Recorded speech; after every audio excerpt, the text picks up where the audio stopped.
अस्सलाम वालेकुम, मैं हूं इरफान समोर। दोस्तों, ब्रेकिंग न्यूज आपके साथ शेयर करने जा रहा हूं। शहबाज शरीफ साहब का तैयारा रात के 11 बजे पाकिस्तान में लैंड कर चुका है।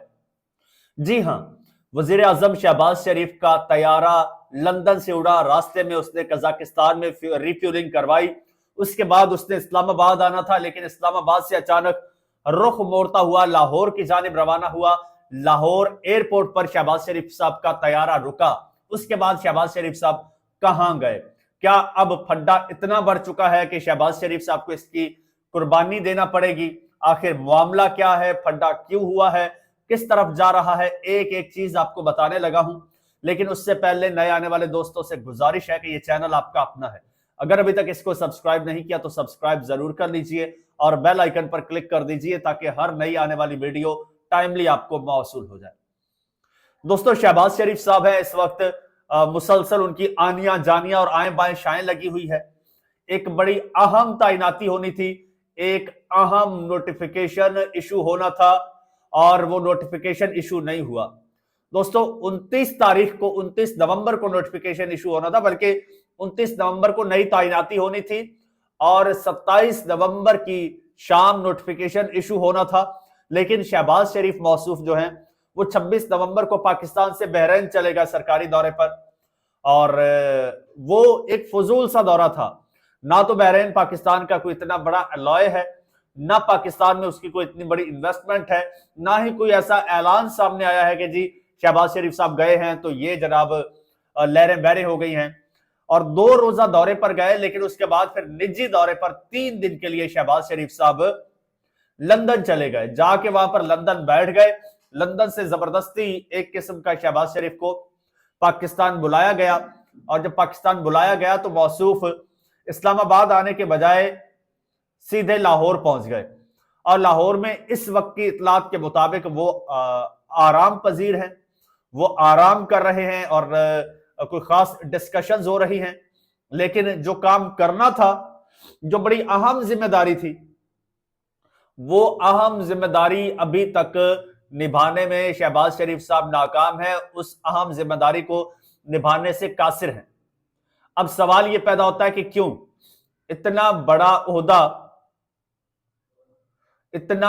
ओहदा एक जो तख्लीक किया गया है, क्या शहबाज शरीफ साहब अगर इस ओहदे के लिए राजी नहीं थे तो फिर ये 27वीं आईनी तरमीम में ये ओहदा क्यों तख्लीक किया गया?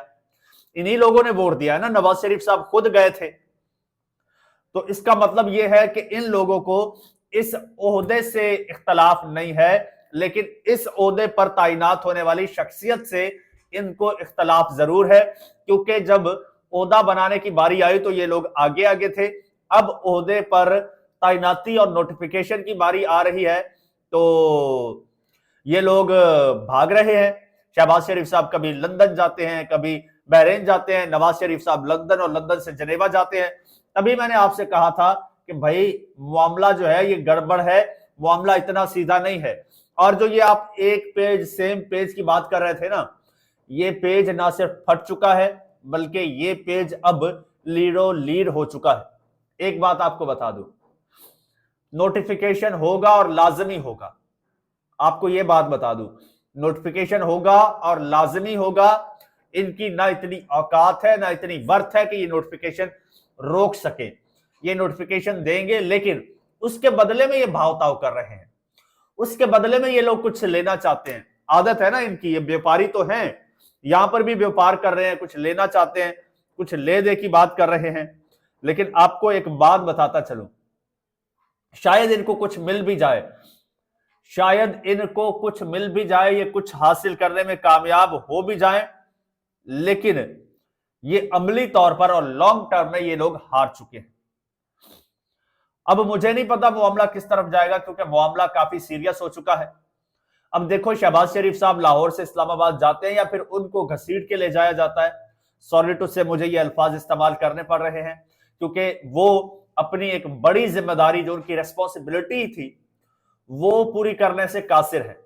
खबरें ये आ रही हैं कि अंदर खाते फड्डा ना सिर्फ बढ़ गया है बल्कि शिद्दत इख्तियार कर चुका है और ये फड्डा एक ना एक कुर्बानी लेकर जाएगा। और आपको बताता चलूं एक और चीज, थोड़ी सी मैं आपको चीज क्लियर कर दूं। ये नोटिफिकेशन की बात हो रही थी जी, 29 नवंबर को शायद आर्मी चीफ रिटायर्ड हो गए हैं और चीफ ऑफ डिफेंस फोर्सेस का जो है वो अभी तक नोटिफिकेशन इशू नहीं हुआ, तो मतलब आसिम मुनीर साहब अब आर्मी चीफ नहीं है। तो एक बात आपको क्लियर करता चलो, जब 26वीं आईनी तरमीम हुई थी, 26वीं आईनी तरमीम के बाद जितने भी ये चीफ्स थे, उन तमाम चीफ्स ऑफ फोर्सेस की जो टेन्योर था वो 5 साल का कर दिया गया था, और जो सर्विंग चीफ्स थे उनका ये 5 साल का किया गया था, उनसे लागू हुआ था। और इसका उस वक्त हुकूमती जराए से ये खबरें आई थी कि इस हवाले से नोटिफिकेशन की कोई जरूरत नहीं है, ये कंटिन्यूटी है, और ये कंटिन्यूटी 2027 तक जाएगी। जो 2022 में हुई थी, तैनातियां हुई थी, ये 2027 तक जाएगी। तो उस हिसाब से, उस चीज को देखते हुए आर्मी चीफ आज लीगली अपनी पोजीशन पर मौजूद हैं।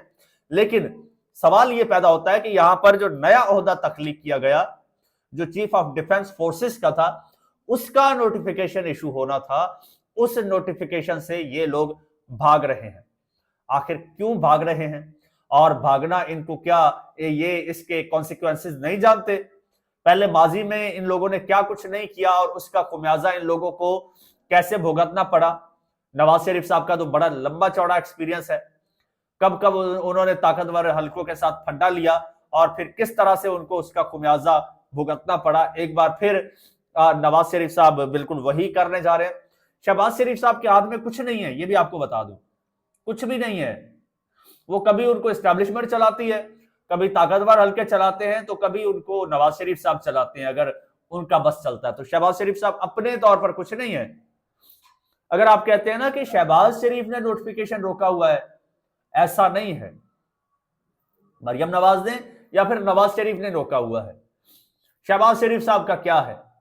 अगर कोई ऐसा मामला बनता है, कल को हुकूमत जाती है या गिरफ्तारी होनी है, तो शहबाज शरीफ को आगे कर दिया जाएगा, नवाज शरीफ को तो नहीं।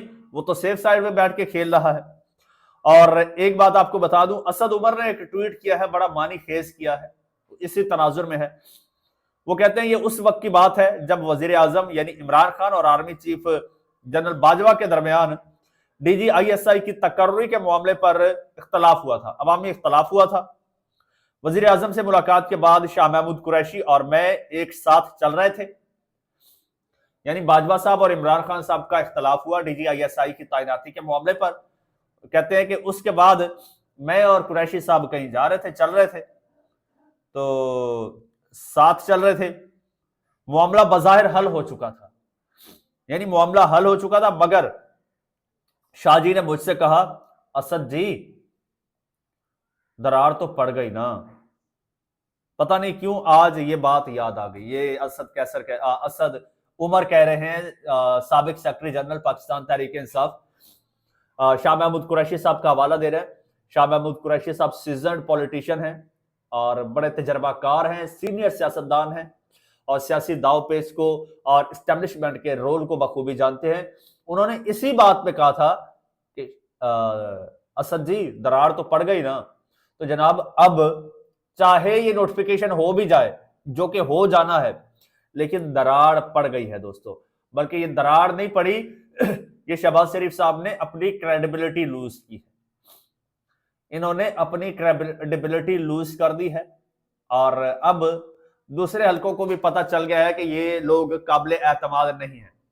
ऐसे में दोस्तों इमरान खान साहब की बैठे बिठाए लॉटरी निकल आई है, अगर वो इस अपॉर्चुनिटी को अवेल कर पाते हैं तो।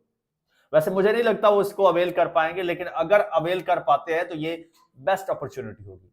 वो ये कि इन दो पार्टियों में फड्डा हो चुका है, जब ऐसे होता है, पेज फटता है, तो ये जो ताकतवर हल्के हैं ये देखते हैं कि सेकंड ऑप्शन हमारे पास क्या है। अगर होता है तो फिर तो इस फर्स्ट ऑप्शन को ये किक करवाते हैं, जैसे माजी में हो चुका है। और सेकंड ऑप्शन अगर कोई भी क्लू देता है, और ये भी इतलात आ रही है कि सेकंड ऑप्शन यानी कि अडयाला जेल की कैदी के साथ कोई अहम मुलाकात भी हुई है, तो अगर वो अवेल करता है तो फिर इनकी पक्की पक्की छुट्टी समझिए और कप्तान की बैठे बिठाए लॉटरी निकल आएगी और जेल से निकलकर वजीर आजम की कुर्सी पर बैठने की पोजीशन में आ जाएगा। बिल्कुल वैसे ही जैसे नवाज शरीफ साहब के सारे केसेस खत्म हुए थे। बहरहाल देखिए अब कप्तान इस बारे में क्या कहता है और क्या करता है, क्योंकि कप्तान के साथ बैरूनी दुनिया का तो राबता बिल्कुल नहीं है, लेकिन कुछ जो खास हल्के हैं उनका राबता बहरहाल जरूर है। दोस्तों अभी तक की इतलात के मुताबिक शहबाज साहब जो हैं वो उन्होंने नोटिफिकेशन जारी नहीं किया। मजीद जो भी अपडेट होगी, जो भी खबर निकलकर सामने आएगी आपके साथ शेयर करूंगा। चैनल आपका अपना है, अगर अभी तक सब्सक्राइब नहीं किया तो सब्सक्राइब कर लीजिए, बेल आइकन पर क्लिक कर दीजिए और मुझे इजाजत दीजिए। अल्लाह हाफ़िज़।